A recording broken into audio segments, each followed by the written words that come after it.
know God as Daddy. We know God as, we know Him as the love of our hearts.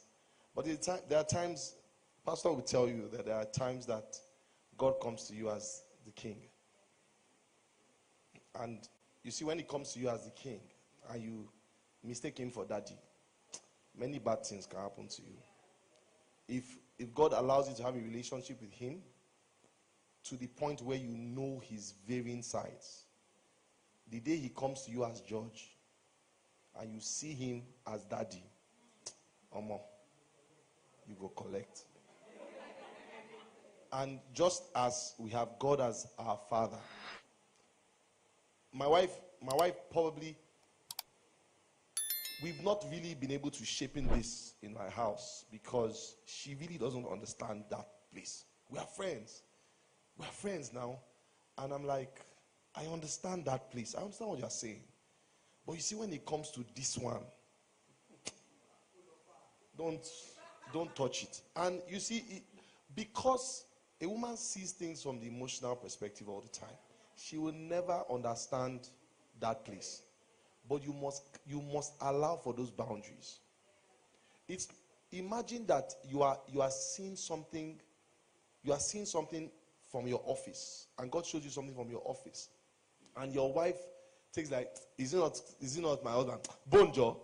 And it's something that is serious, that has to do with the family principle or the family structure, or something that has to do with your priesthood in the family, and something that can cause issues in the future.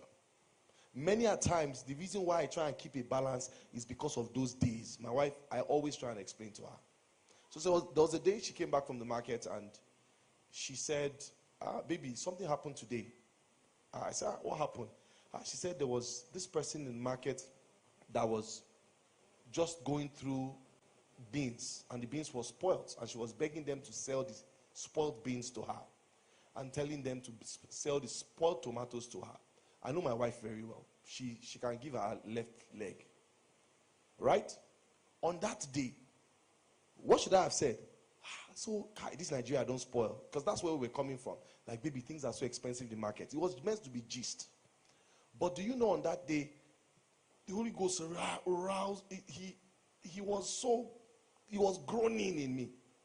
You understand? He was what did they call it? He was, Daddy, help me. It was when the spirit is not stirred, when it's grieved, the spirit was grieved within me. So I said to her, I said, baby, don't say it.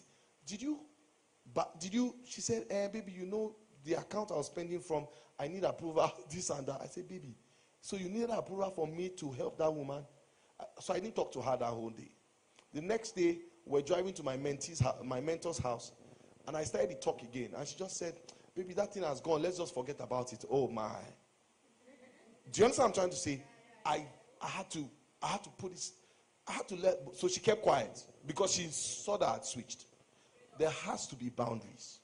Those boundaries are what will form the culture, the structure, the principles, those things that the children will pass across to the children that they will not play. You see, passing across from generation to generation is not going to be done on the lines of friendship. It will be done on the lines of those boundaries, those ancient pathways and ancient, beacons that cannot be shaken. It's not going to be done on a gucci kuku. No, it will not run there. It will not run there.